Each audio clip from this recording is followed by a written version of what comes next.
Chers élèves, bonjour. Aujourd'hui, on va traiter la suite de la deuxième leçon, régularisation des stocks. La dernière fois, on s'est arrêté sur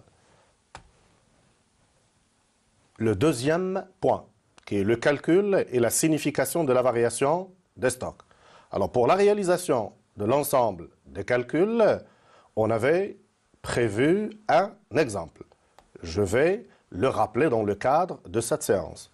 Notre exemple porte sur l'entreprise Induscap, dont l'activité porte sur la fabrication du câblage pour voitures, ça veut dire le volet industriel de l'entreprise, et la commercialisation des boîtes à outils, le volet commercial de l'entreprise. Durant l'exercice 2008, l'entreprise nous a fourni les informations suivantes. Les achats de marchandises s'élèvent à 1 million de dirhams. Les achats de matières premières s'élèvent à 2 500 000 dirhams. Le stock de marchandises au début de l'exercice, ça veut dire le stock initial, est de 225 000 dirhams. Le stock de matières premières initiales, ça veut dire le stock au début de l'exercice, est de 330 000 dirhams. D'après les opérations d'inventaire de l'entreprise Induscap, le stock final de marchandises s'élève à 175 000 dirhams et le stock de matières premières s'élève à 395 000 dirhams. L'ensemble de ces informations vont nous servir pour le calcul, la signification de la variation et pour les opérations d'enregistrement comptable. Calcul de la variation des stocks. Alors pour le traitement de ce point, on va prendre comme base l'exercice 2008. Alors un exercice comptable, comme nous l'avons déjà vu, il commence le 1er janvier. À cette date, l'entreprise possède un stock initial. Nous avons pris pour exemple le stock de marchandises. Donc notre stock initial de marchandises s'élève à 225 000 dirhams. Au cours de l'exercice, l'entreprise réalise des opérations d'exploitation. Comme nous avons pris le cas du stock de marchandises, il y aura des opérations d'achat et de revente de marchandises. À la fin de l'exercice, qui coïncide avec le 31 décembre, les opérations d'inventaire donnent le stock final. Nous avons pris pour exemple le stock final de marchandises, qui s'élève à 175 000 dirhams. Donc, d'après notre schéma, on constate que le stock de marchandises a varié du début à la fin de l'exercice. Au début, il était de 225 000 dirhams. À la fin de l'année, il est de 175 000 dirhams. On constate donc que le stock a baissé, a varié d'une manière négative. On parle alors de variation du stock. La variation de marchandises dans le cadre de l'exemple que nous avons choisi s'obtient en faisant la différence entre le stock final, 175 000 dirhams, et le stock initial, 225 000 dirhams. On se retrouve avec une variation négative. Notre stock a baissé, comme nous l'avons remarqué au niveau du schéma tout à l'heure. Pour la variation des matières premières, on se retrouve avec une variation positive de 65 000 dirhams que nous avons obtenue en faisant la différence entre le stock final qui s'élève à 395 000 dirhams et le stock initial qui s'élève à 330 000 dirhams. Pour les matières premières, on peut dire que le stock a augmenté. Alors, chose qu'on va voir dans le point suivant.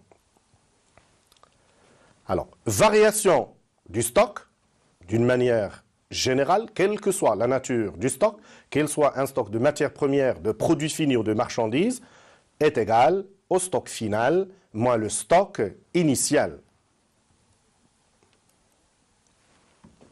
On va maintenant traiter la signification de la variation des stocks, ou bien quelle est l'utilité, à quoi sert la variation des stocks. On va prendre, cette fois-ci à titre d'exemple, les matières premières. Autrement, on va chercher, à travers cette notion de variation de stock, combien a consommé cette entreprise durant l'exercice 2008 de matières premières. La variation de stock de matières premières est de 65 000 dirhams. C'est une variation positive. Cela signifie que le stock a augmenté de 65 000 dirhams. On parle alors, au niveau du langage comptable, d'un stockage de matières premières. Pour les marchandises, la variation, comme nous l'avons déjà vu au niveau de notre exemple, est négative. Le stock a diminué. Cela signifie qu'il y a eu un déstockage de marchandises.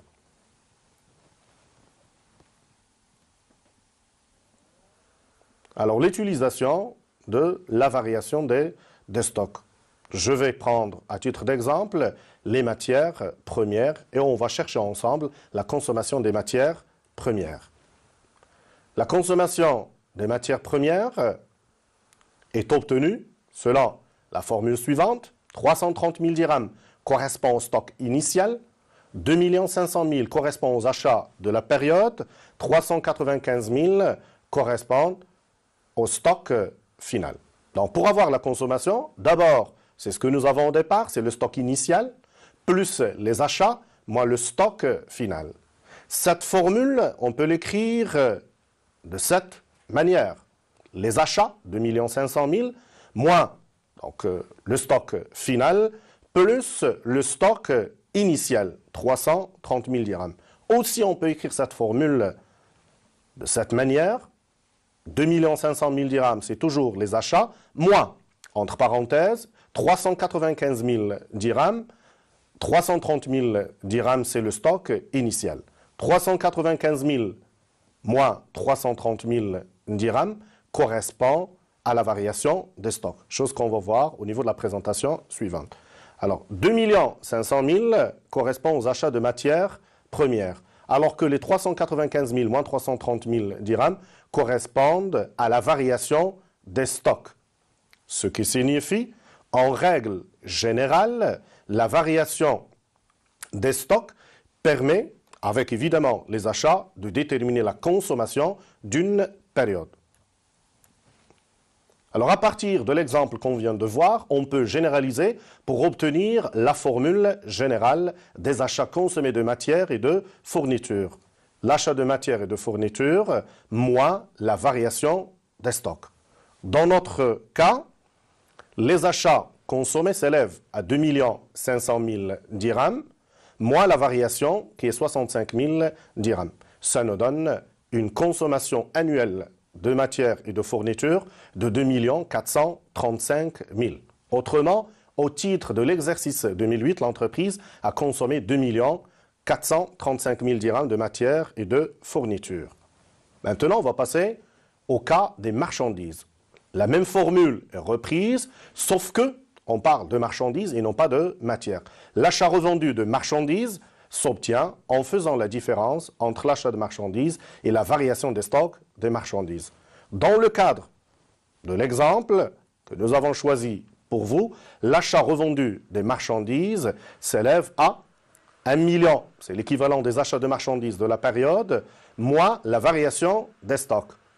Comme la variation est déjà négative, on se retrouve avec un plus 50 000 dirhams, ce qui fait que les achats de marchandises s'élèvent à 1 050 000 dirhams. Autrement, durant l'exercice 2008, l'entreprise a acheté et revendu 1 050 000 dirhams de marchandises.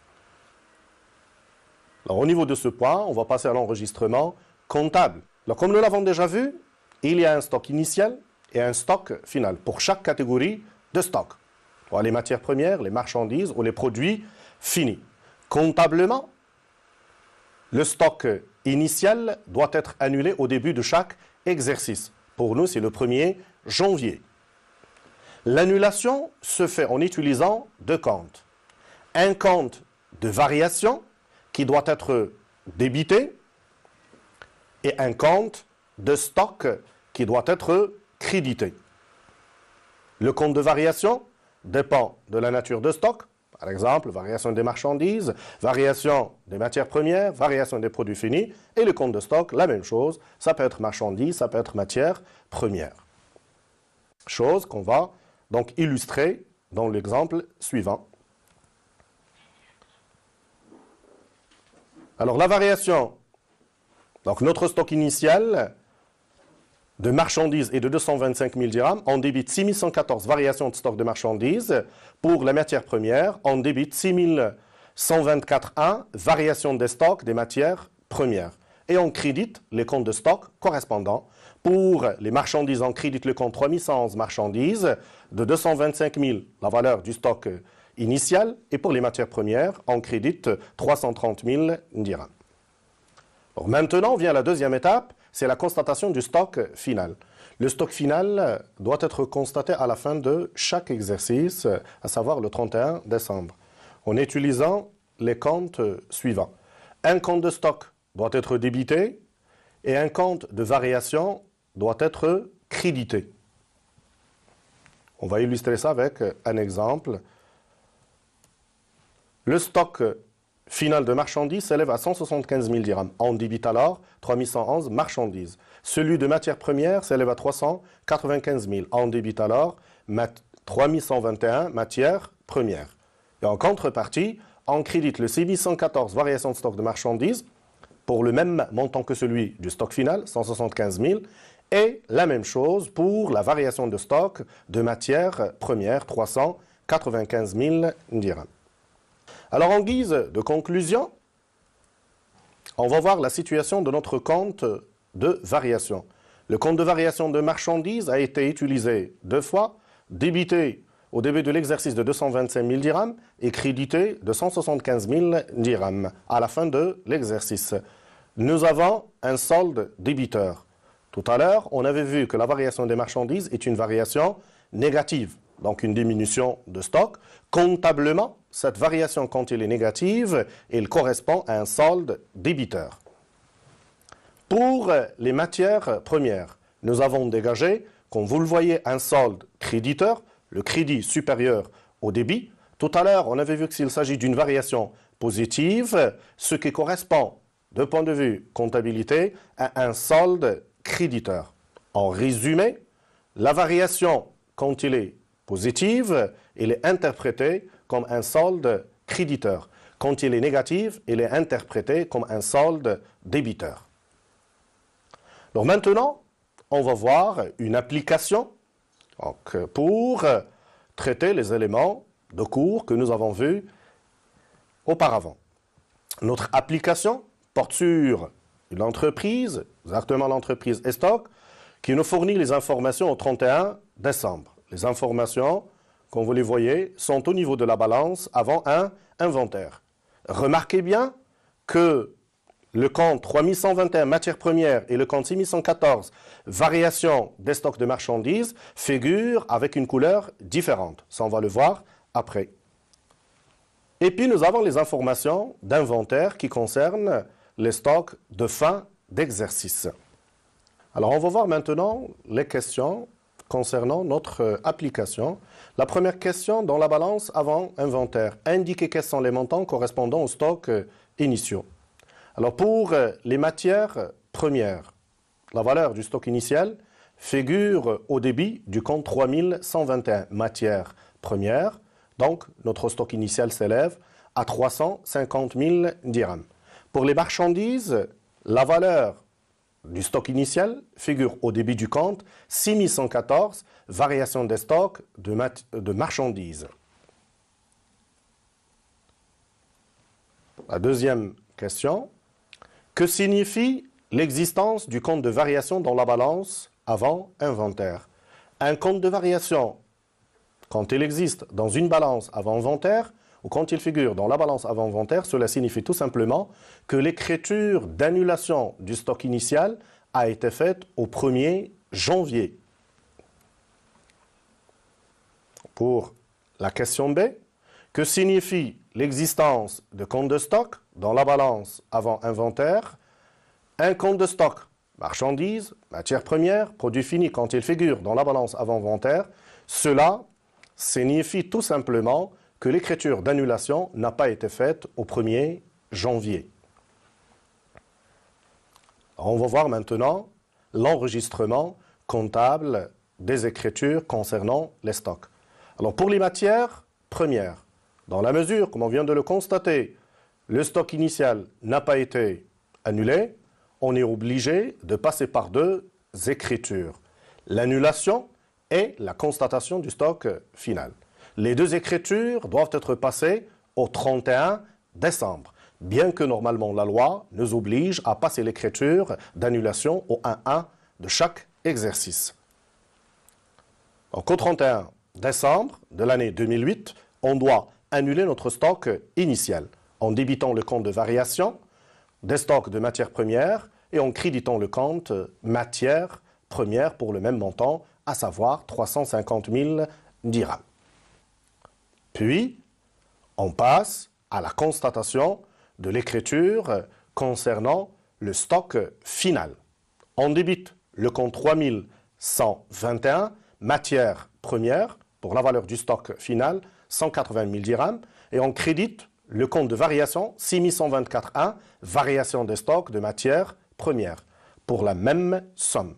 Je rappelle encore que les deux écritures doivent être passées au 31 décembre. Pour les produits finis, sachant qu'il n'y a pas de compte de stock de produits finis dans la balance avant inventaire, cela signifie que l'annulation du stock initial a été faite. Il nous reste une seule écriture, à savoir la constatation du stock final. Donc pour le stock final de produits finis, l'écriture doit être passée nécessairement au 31 décembre. On doit débiter le 3151, produits finis, 240 000 dirhams, et on doit créditer le compte 7132.1, variation des stocks des produits finis. Donc, comme ça, nous avons terminé notre leçon, régularisation des stocks. Je vous donne rendez-vous pour la prochaine leçon et merci.